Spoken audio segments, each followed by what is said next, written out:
Vamos a hablar en la sesión sobre los sonidos del lenguaje y la voz humana. Mi nombre es Javier Medina López y soy profesor titular del Departamento de Filología Española de la Universidad de La Laguna. Veremos una serie de aspectos, tal y como figura aquí en el índice, tres fundamentalmente que tienen que ver con el mundo del sonido lingüístico y también algunos aspectos relacionados con la voz humana. El primero de estos es, digamos, la definición de fonética y los tipos de fonética. En segundo lugar, veremos brevemente cuál es la división del aparato fonador y los elementos más importantes que intervienen en su funcionamiento.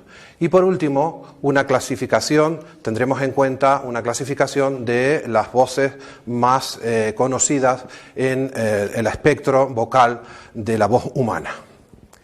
En lo que se refiere a la definición de fonética, tal y como figura, hay desde luego muchas definiciones, quizá algunas de ellas dos que presentamos aquí más conocidas o más comunes, son aquellas que se refieren a que la fonética es una disciplina de tipo lingüístico que aborda el estudio del sonido desde distintas perspectivas, tanto desde la perspectiva de la producción, de la perspectiva de la constitución acústica y desde la percepción. Esta idea es una idea del gran fonetista español Antonio Quilis en esa obra de referencia que tienen ustedes ahí. Otra de las ideas que podrían definir la acústica, la fonética, es el estudio general, aquella que dice que es el estudio general de las características de los sonidos del habla, se llama justamente fonética, en un conocido manual de Joule publicado en Cambridge y titulado El lenguaje. La fonética tiene fundamentalmente tres grandes campos de acción, tres grandes campos de actuación. Por un lado está la más conocida y tradicional, que es la llamada fonética articulatoria, que basa fundamentalmente su acción en la intervención de los músculos, desde ese punto de vista y del comportamiento del aire. Desde ese punto de vista podemos hablar de la acción de las cuerdas vocales. Digamos que hay una división tradicional de sonidos sordos si las cuerdas están en reposo y sonidos sonoros si las cuerdas vibran por la acción del velo del paladar. En ese sentido habría sonidos que son orales y sonidos que son nasales. Por ejemplo, la P es un sonido oral, la M, la N o la ñ en español son sonidos nasales. Por el modo de articulación, es decir, por la manera en la que el aire sale y cómo los órganos articulatorios se aproximan, en función de las lenguas, pues también vamos a encontrar una variada clasificación. Nos podemos encontrar, por ejemplo, sonidos los llamados oclusivos, como la P, los fricativos como la F, los africados como la Ch, un sonido aproximante como B, o un sonido nasal, N, o los sonidos líquidos como la R. Y en cuarto lugar, desde el punto de vista de lo que es la fonética articulatoria, la clasificación que nos señala que el lugar o punto de articulación tiene que ver también con la denominación. Y en ese sentido vamos a encontrar igualmente una amplia variedad terminológica. Hablamos de sonidos dentales, sonidos bilabiales, velares, palatales, interdentales, alveolares, guturales, faríngeos, etc. La segunda gran fonética es la fonética acústica. Esta tiene que ver con el comportamiento de la onda sonora, su composición y su descomposición.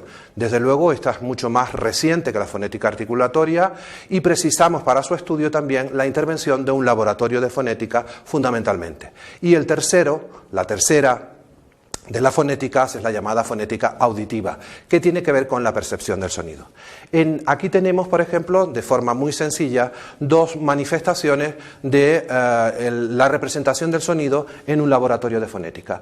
En el primero, en la parte de arriba, nos vamos a encontrar con un oscilograma en el que vamos a diferenciar lo que se considera el ruido acústico frente a un sonido armónico. Pueden comprobar cómo en el ruido no hay, digamos, una uniformidad en sus componentes, los picos y los valles no tienen ninguna forma, mientras que en este otro, que es un sonido armónico correspondiente, vemos cómo hay una regularidad en cada uno de estos sonidos. En la parte de abajo tenemos un sonograma. la representación del sonido S igual que arriba y la representación del sonido E igual que en este otro caso.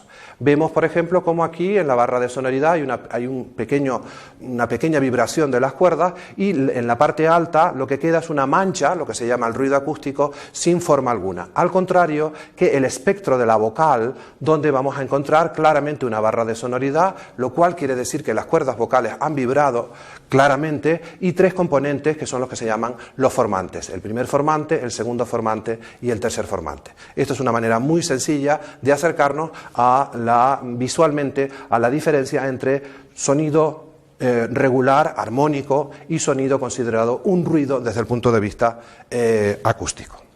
Por último, la fonética auditiva tiene que ver con la percepción del sonido que nos llega al oído humano. Y aquí se produce, digamos, un doble procedimiento. Por un lado, un proceso auditivo, es decir, cómo llegan las ondas sonoras al oído, cómo en este se transforman en impulsos nerviosos y llega hasta nuestro cerebro, donde se codifican y se decodifican. Y en segundo lugar, un proceso de interpretación, que es la asimilación de esas ondas sonoras, que son evidentemente ondas complejas, y donde interpretamos el mensaje que nos ha llegado y por tanto se produce ese aspecto maravilloso que consideramos el de la comunicación. En la segunda parte que tratamos hoy tiene que ver con la división del aparato fonador.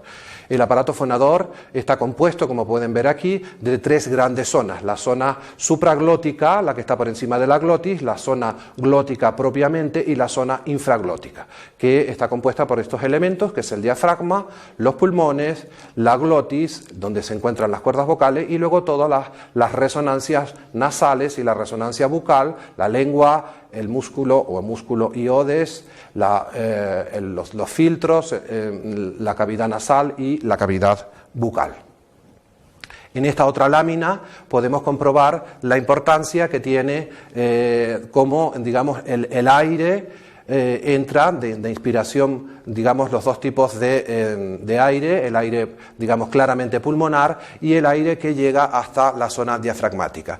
La zona diafragmática es la que se encuentra por debajo de nuestros pulmones del estómago, y que cuando tomamos aire esta baja y, digamos, tenemos una mayor capacidad aérea para hablar y desde luego también, sobre todo, para el canto, la voz utilizada ya de forma artística o de forma, en algunos casos también, profesional. Este es un cuadro del International Phonetic Alphabet, el alfabeto de fonética internacional, donde vamos a encontrar, digamos, todos los sonidos posibles como propuesta internacional para todas las lenguas del mundo. Digamos que vamos a encontrar, cuando en los cuadros aparecen dos elementos, siempre el de la izquierda es el elemento sordo y el de la derecha es el elemento sonoro. De esa manera vamos a encontrar bilabiales, labiodentales, dentales, alveolares, etcétera, y según el comportamiento del modo vamos a encontrar oclusivas, nasales, vibrantes, fricativas,